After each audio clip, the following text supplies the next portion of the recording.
ఇక మీదట నేనెప్పుడూ నీ కళ్ళలో నీళ్లు చూడకూడదు, సరేనా? రే, అమ్మాయికి తీపి తినిపించు.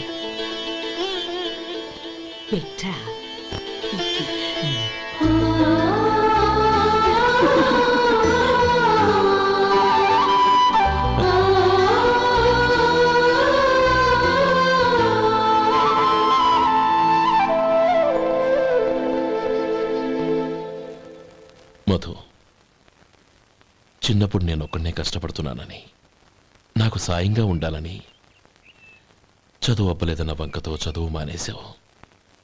ఇప్పుడు నీ తమ్ముళ్ళిద్దరూ అభివృద్ధిలోకి వచ్చారు. మరుదులిద్దరికీ మంచి ఉద్యోగాలు వచ్చాయి. తన భర్త మాత్రం అలాగే ఉన్నాడని నీ భార్య బాధపడదు. చూడు మధు, చదువుకున్నోళ్లే వృద్ధిలోకి రావాలని ఏమీ లేదు. కృషి పట్టుదల ఉంటే ఎవరైనా ఏదైనా సాధించవచ్చు. నీకు తెలివితేటలున్నాయి. నువ్వు తలుచుకుంటే కానిదంటూ ఏదీ లేదు. పైగా నీకు సాయిగా మేమందరం ఉన్నాం.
రా బాబు రా. నమస్కారం అండి. వచ్చే వారి నుంచి 100 పచ్చడి బాటిళ్లు, 100 మసాలా ప్యాకెట్లు ఎక్కువేయండి. అలాగేనండి. మార్కెట్లో మీ ప్రోడక్ట్స్ మంచి పేరు వచ్చింది. చాలా సంతోషం అండి. వస్తానండి. Best of luck.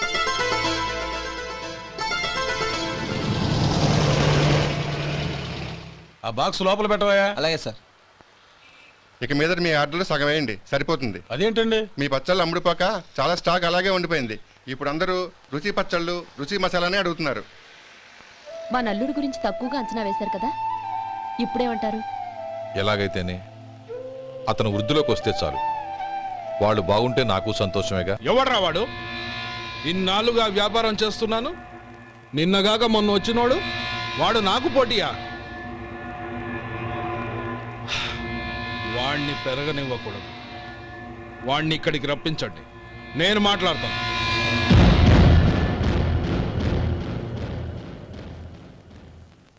నమస్కారం అండి. రమ్మన్నారంట? నీ పచ్చళ్ళ కంపెనీ మూసేయాలి. నీకెంత కావాలి? 5 లక్షలు ఇస్తాను. చాలా? 5 లక్షలు కాదు, 50 లక్షలు ఇచ్చినా నా కంపెనీ మూయడం జరగదు. బాగా ఆలోచించుకొని చెప్పు. ఈ వ్యాపారంలో పుట్టి పెరిగినోడ్ని, నాతో పోటీ పడకు. నా చేతి కింద 6000 మంది పనిచేస్తున్నారు. ఆంధ్ర మొత్తం నాకు బ్రాంచులు ఉన్నాయి. నేనే మార్కెటింగ్ చేయలేకపోతున్నాను. ఆఫ్టర్ ఆల్ ఒక కుటీర పరిశ్రమలా పెట్టుకొని నువ్వెలా మార్కెటింగ్ చేయగలవు? 6000 మంది వర్కర్స్ని పెట్టుకుని ఆంధ్ర మొత్తం బ్రాంచీలున్న మీరే నా కంపెనీ చూసి భయపడుతున్నారంటే నా సరుకులో నాణ్యత ఉందనేగా. ఆ నాణ్యత ఉన్నంత వరకు నాకెవరూ పోటీ కాదు. ఈ ప్రపంచంలో నేను ఎక్కడైనా మార్కెట్ చేయగలను. వస్తాను.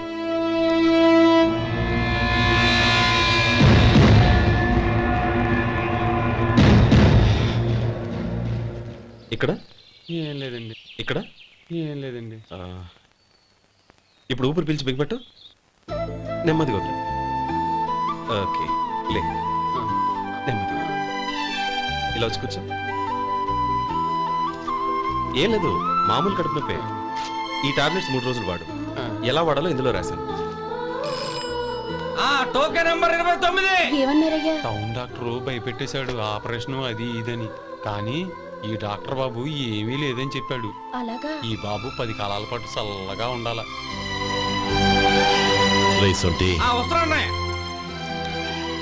రే, భగవంతుడి దయ వల్ల తమ్ముడు హస్తవాసి మంచిదని అప్పుడే పేరొచ్చిందిరా.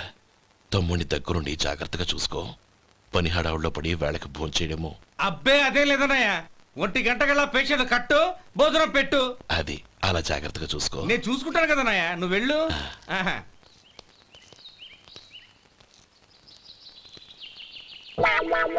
అయ్యో, ఏంటయ్యా ఉంటున్నాడా ఈ దెబ్బలు? ఏదైనా యాక్సిడెంటా?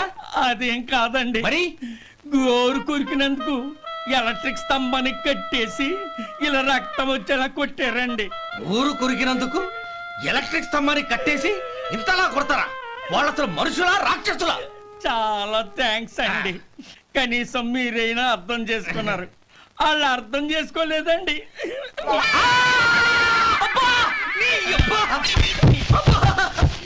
గోరు కొరకడం అంటే ఇదా?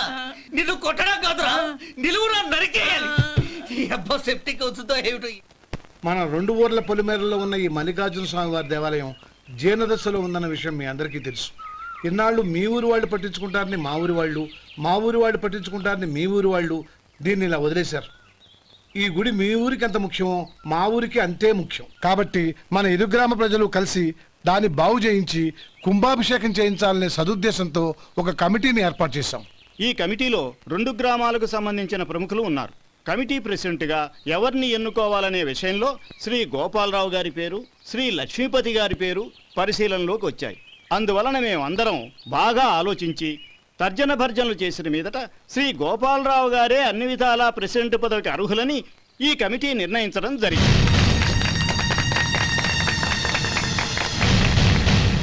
అంచేత ఈ ఉభయ గ్రామ ప్రజలు శ్రీ గోపాలరావు గారికి ఉదారంగా విరాళాలు అందజేసి ఈ శుభకార్యాన్ని జయప్రదం చేయవలసిందిగా కోరుతున్నాం. ఏంటి ఇంకా రాలేదా? ఏంటయ్యా, టైం 10 అవుతోంది. బోర్డు మీద 10 గంటలను రాసింది. మీ డాక్టర్ ఇంకా రాలేదు. అసలు మీ డాక్టర్ కి టైం సెన్స్, పంక్చువాలిటీ ఏమైనా ఉన్నాయా? ఇంతకీ మీరెవరండి? నేను డాక్టర్ అమ్మని. ఓహో, మీరు డాక్టరేనా? డాక్టర్ అంటే డాక్టర్ని కాదయ్యా, డాక్టర్ని చేసుకోబోయేదానని అర్థం. ఓహో, అవును, నువ్వెవరు? నేను ఇక్కడ టోకన్ ఇస్తూ ఉంటానులేండి. తప్పుకో. తప్పుకోవయ్యా.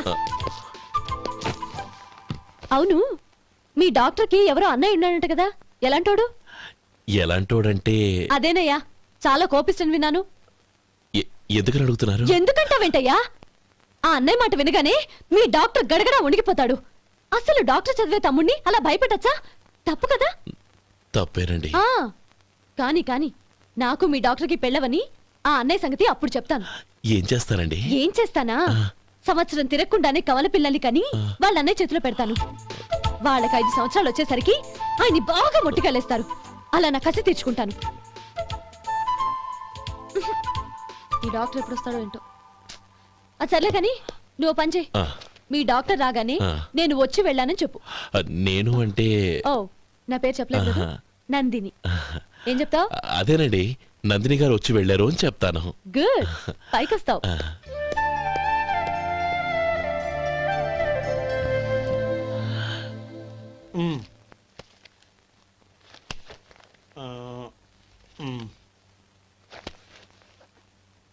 దీంతో మొత్తం 4,98,200 అయ్యాయి. పోతే నువ్వు ఇచ్చినంత ఇవ్వలేకపోయినా ఈ దైవకార్యానికి నా వంతు చంద 1800. దీంతో మొత్తం 5 లక్షలు పూర్తయ్యాయి. సరేరా, నేను ఈ డబ్బు తీసుకుని పట్నం వెళ్ళి బ్యాంక్ లో వేసొస్తాను. అలాగే, నేను నీతో వద్దాం అనుకున్నాను రా, అనుకోకుండా సాయంత్రం ఇన్స్పెక్షన్ వచ్చింది. పర్వాలేదులే, వెళ్ళొస్తాను.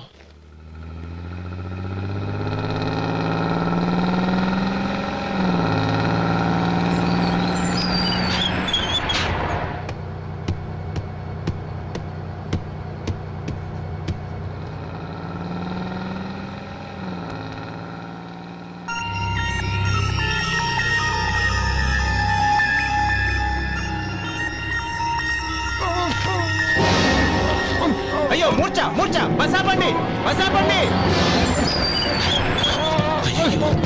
ఇదిగోండి తాళం చేతులు గుర్తి. ఈ తాళాలు చేతిలో పెట్టండి. వీటి వల్ల ప్రయోజనం లేదు. నాలుగు ఖర్చుకోకుండా పళ్ళ మధ్య పెట్టడానికి గట్టిగా ఏదైనా ఉంటే ఇవ్వండి. ఇదిగో ఇది చూడండి.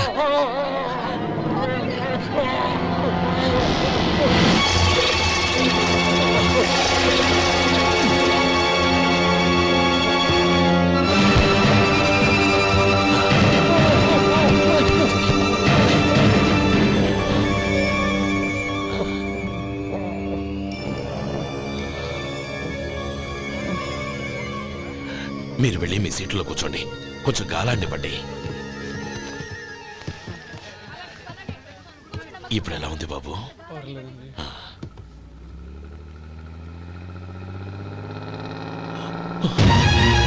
అయ్యో, నా బ్యాగ్ ఎవరైనా చూసారా? అందులో 5 లక్షలు ఉన్నాయి. నా బ్యాగ్ వెంటనే బస్తాపండి. ఎవరిని కింద దిగవద్దు. అందరినీ చెక్ చేయండి. నా అంచనా తప్పు కాలేదు. వాడి మంచితనమే వాడిని దెబ్బకొట్టింది. మన వాళ్ళని పంపించి గుడి తాలూకు డబ్బు కొట్టేశాడని పోలీస్ కంప్లైంట్ ఇవ్వండి. ఇప్పుడు ఆ స్టేషన్లో ఎస్ఐ వాడి తమ్ముడే. వాడే వెళ్ళి వాడి అన్నయ్యని అరెస్ట్ చేసి వీధుల్లో నడిపించుకు తీసుకురావాలి. అది నేను కళ్ళారా చూడాలి, మనసారా సంతోషించాలి.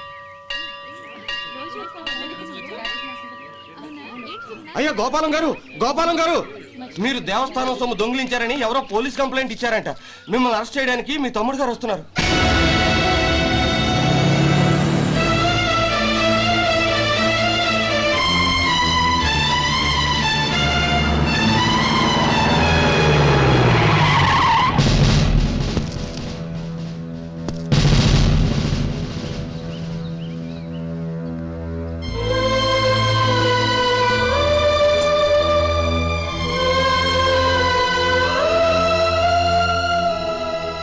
చూడు గోపి, ఎప్పుడు నువ్వు ఉద్యోగంలో చేరావో అప్పుడే తన పరానే తేడా మర్చిపోవాలి. నేరం చేసిన వాడు నీ తమ్ముడైనా అన్నైనా సరే శిక్షించాల్సిన బాధ్యత నీది. అదే నువ్వు నీ ఉద్యోగానికి ఇచ్చే గౌరవం.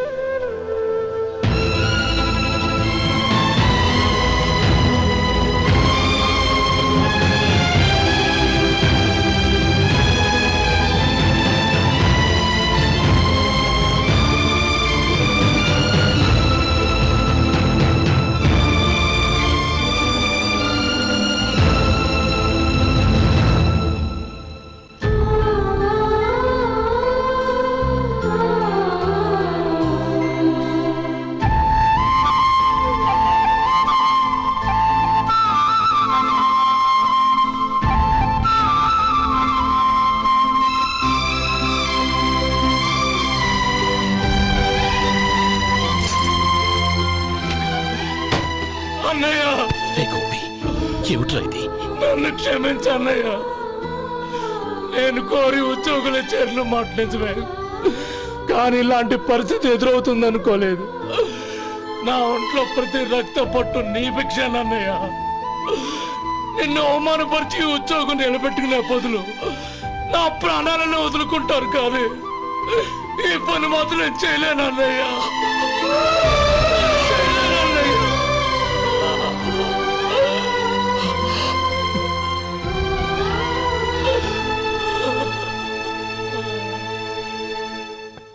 ఏరా, ఇన్నేళ్లు కష్టపడి సంపాదించిన ఉద్యోగానికి రాజీనామా చేస్తావా?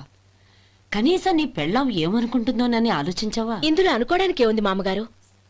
ఎండనక వాననక కష్టపడి ఓ తండ్రి కంటే ఎక్కువగా ఈయన్ని పెంచి పెద్ద చేశారు బావగారు. అలాంటి దేవుణ్ణి అరెస్ట్ చేసే ఆ ఉద్యోగం ఈయనకు అవసరం లేదు. బాగుంది. అన్నకు తగ్గ తమ్ముడు, తమ్ముడికి తగ్గ పెళ్ళాం. సరే, మీ ఇష్టం. నానమ్మ, అన్నయ్యడి. నమస్కారం అండి. ఓ నువ్వా? రా కూర్చో. పర్వాలేదండి. ఏంటి ఇలా వచ్చావు? ఆ రోజు నా కంపెనీని మూసేయమన్నారు. ఇప్పుడు నేను మూసేయడానికి సిద్ధంగా ఉన్నాను. దానికి ప్రతిఫలంగా నాకు 5 లక్షలు కావాలి. అలాగే, నీకు కావలసిన 5 లక్షలు నేను ఇస్తాను. చాలా థ్యాంక్స్ అండి. కానీ మీరు మీ కంపెనీని మూసేయక్కర్లేదు. సార్? అవును మిస్టర్ మధు, మీ అన్నగారికి జరిగిన అన్యాయం గురించి తెలుసుకున్నాను. మీ కుటుంబం గురించి కూడా విన్నాను. సహజంగా అందరూ ఐకమత్యానికి ఉదాహరణ రామలక్ష్మణులు అంటారు. కానీ ఆ రామలక్ష్మణులు ఎలా ఉంటారనేది పుస్తకాల్లో చదవడం తప్ప ఎవ్వరూ చూడలేదు. మీ అన్నదమ్ములను చూస్తే ఆ రామలక్ష్మణులు ఇలాగే ఉండేవారేమో అనిపిస్తుంది. అలాంటి కుటుంబానికి ఇలాంటి ఇబ్బంది రావడం నిజంగా దురదృష్టం. రామునికి హనుమంతుల్లా కాకపోయినా ఏదో ఉడతాభక్తిగా నా వల్ల వీలైన సహాయం ఈ 5 లక్షలు తీసుకో. మీ కంపెనీ పేరు మీదే అన్ని సరుకులు తయారు చేయండి. నేను వాటిని ప్రపంచమంతా మార్కెటింగ్ చేస్తాను. సార్, మీ రుణం ఉంచుకోను, తొందరలోనే తీర్చేస్తాను. స్నేహితుల మధ్య రుణాలేంటి మధు? We are friends.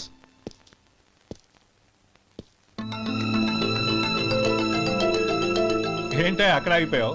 రా. నువ్వు మీ అన్నయ్యని అరెస్ట్ చేయడానికి అట్టెళ్ళావు, ఆయన లొంగిపోవడానికి ఇటు వచ్చారు. అవును, యూనిఫామ్ చేత్తో పట్టుకొచ్చావేంటి? సార్, నేను రే, ఈ మాత్రం దానికే బెదిరిపోయి ఉద్యోగం వదులుకుంటావా? నువ్వు ఇలాంటివి ఎన్నో సమర్థవంతంగా ఎదుర్కోవాలి. నిన్ను నేను ఎస్పీగా చూడాలి. అది కాదన్నయ్య. ఇంకేం మాట్లాడకు. ఇన్స్పెక్టర్ గారు, నన్ను లాకప్లో పెట్టండి. ఆగండి సార్, ఆ డబ్బు ఎక్కడికి పోలేదు, నేనే తీసి జాగ్రత్త చేశాను. ఈ విషయం అన్నయ్యకి తెలియక బ్యాగులో డబ్బు కనబడకపోవడంతో అది పోయిందనుకున్నాడు. నేను పట్నం నుంచి వచ్చేసరికి జరిగిన గొడవంతా తెలిసిందే. రే మధు, జరిగిన దానికి నన్ను క్షమించనయ్యా. ఇంటికి వెళ్ళాక అన్ని వివరంగా చెప్తాను. సార్, ఇదిగోండి 5 లక్షలు. ఇది కమిటీ వాళ్ళకి అప్పగించి ఈ కేసు కొట్టేయండి సార్. భలే వాడివయ్యా, తీసినప్పుడు ఒక మాట ఆయనతో చెప్పుండొచ్చుగా. అనవసరంగా పెద్ద ఆయన స్టేషన్ వరకు రప్పించావు. Sorry sir. అన్నయ్య, మీరింటికి వెళ్ళండి, నేను లెక్క అప్ప చెప్పేసి వస్తానండి. అలాగే. ఎలా దెబ్బ కొట్టాలన్నా కుదరటం లేదు. అయినా వీళ్ళకు ఉన్న పళ్ళంగా 5 లక్షలు ఎలా వచ్చాయి? అదే బావా, నాకు అర్థం కావటం లేదు. నీకు అర్థమైతే ఆశ్చర్యపడాలి కానీ అర్థం కాకపోతే ఆశ్చర్యమేముంది? Useless fellow.